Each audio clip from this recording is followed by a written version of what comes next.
pinagpipirahan lang o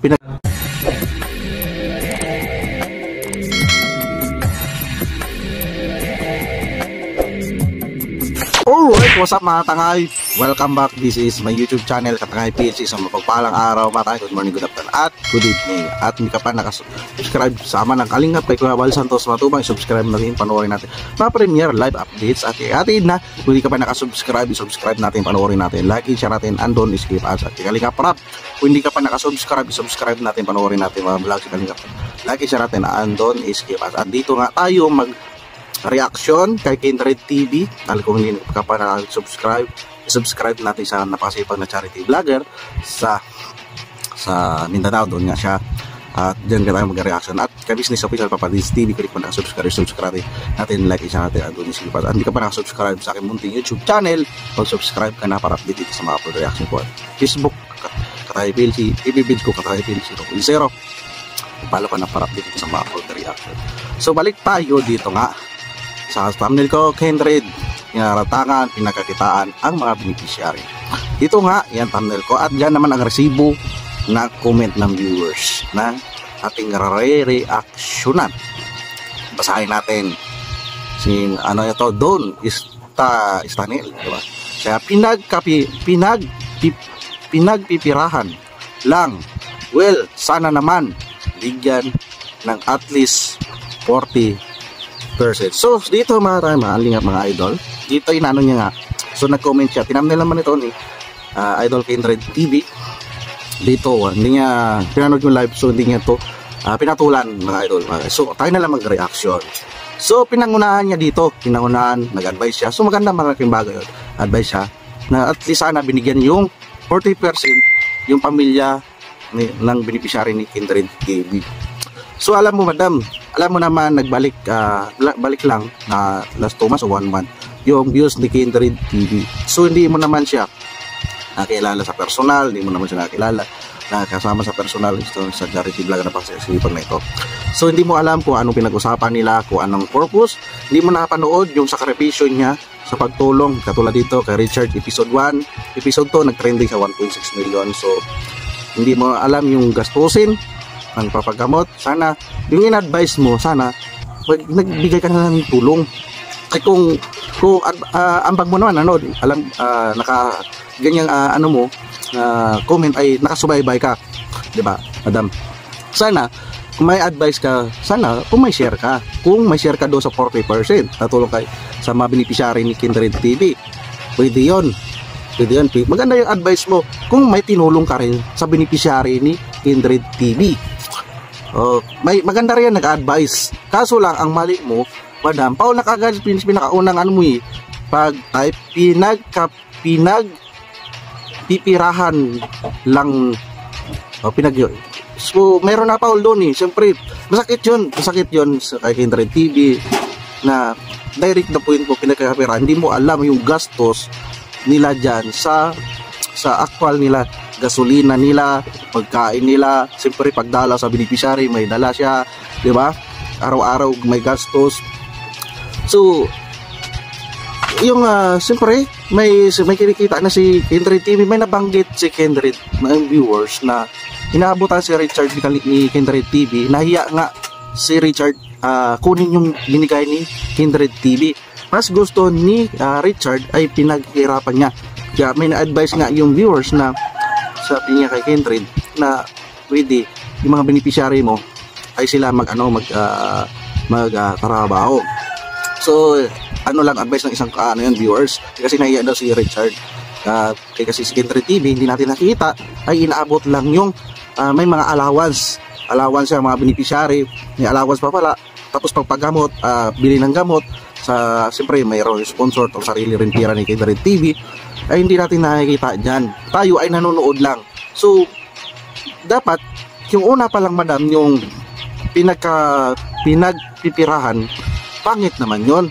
Yung pangalawa naman na comment mga binigyan ng at least 40%, pwede yun mag-advise 40%. Kung depende sa views din talaga.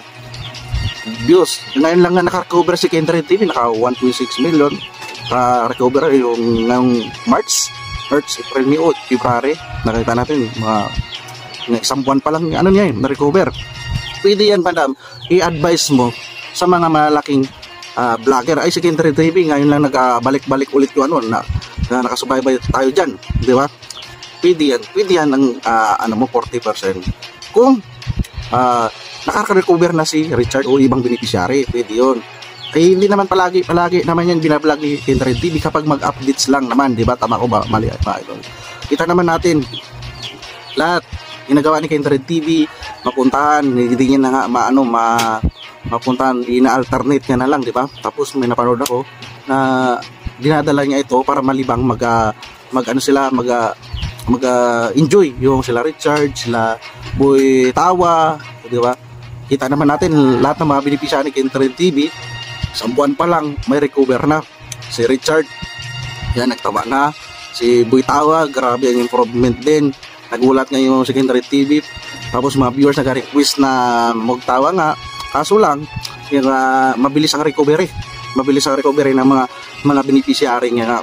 So, tapusin natin ang pamilya. Gusto niya magkaroon ng pamilya na 40% na ginagamit dito sa video. So, ibig sabihin, gusto niya may 40% ng pamilya. So, mayroon naman yan, hindi lang natin alam sa pinag-usapan. Siyempre, private usapin na kung ano bang benepisyo makakuha ng pamilya. So, malaking bagay sa pamilya. May ako na comment, pinagtanggol si Kindred TV, malaking bagay sa pamilya ng beneficiary. Katulad, example lang natin, dito nag-trendy si Kindred TV. Malaking benepisyo sa pamilya ni Richard o ibang beneficiary na matulungan na papapagamot o pagkain na rin, vitamins nila. So, malaking ginhawa na doon sa pamilya nila na si Kindred TV yung nag-ano. So, bonus na lang yon kung may pinag-usapan sila na upcam na kung makarecover o may allowance. Lahat palagi naman pagdalaw ni Kindred TV ay dala naman si Kindred TV. So, hindi natin napanood kung doon sa pamilya. So, palagi ko mayroon din yan, hindi lang sa beneficiary. Diba? Huwag lang tayo kagad pabida-bida ba, panguna-nguna, hindi naman natin nakikita yung sitwasyon nila doon, madam. Diba? Hindi naman natin nanonood lang tayo. Siyempre, ay pwede kung mag-sponsor ka sa Kindred TV, ay kung malalaman mo yung updates, pwede mo i-private message kung anong plano niya. Ay kung wala ka naman na itulong, madam, puro yung comment mo lang dyan na itulong mo na pambabas, na pabida-bida, ay hindi mo alam ang update. Hindi ka sponsor o mag-sponsor kung gusto mo. Ay kung mag-advise ka lang yan ay wala ka rin tulong, ay hindi mo malalaman ang update. Sa tapo tuloy natin pagdating sa sahudan ni YouTube. So dito gusto niya may 40% yung pamilya ng beneficiary pag sahod sa YouTube. So ito madam, hindi naman kalakihan yung buti na swertahan ni Kindred TV na nag-million views. So sa tuwing upload ni Kindred TV, ang pinakamataas na views na sa isang oras, 30 views na yan, $100 lang, 5,000. Ano i-ano natin dyan, gastos nila sa gasolina, pagkain ng beneficiary, gamot, o kung yun lang ang views sa isang video ni Kindred TV. Diba? Sarte-sarte nga, nagla-live sila, pero nagpalipad, malaking bagay yun. So kung bigyan mo ng 40% kada video ang pamilya, ay ilang beneficiary yan, ang dami.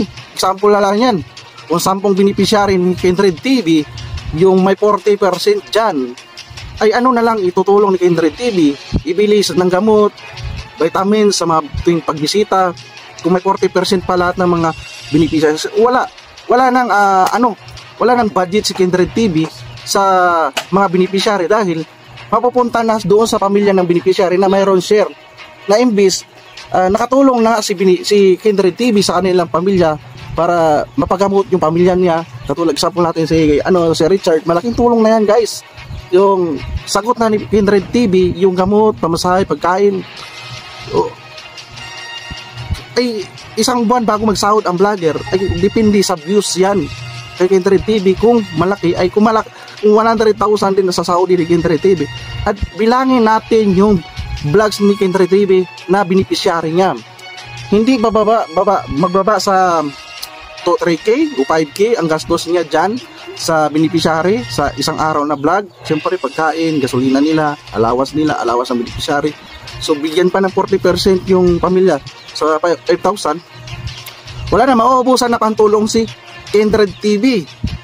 Ay buti kung kada-upload ni Kindred TV ng kanyang video ay pumapalo ng 1 million views o 500,000 views.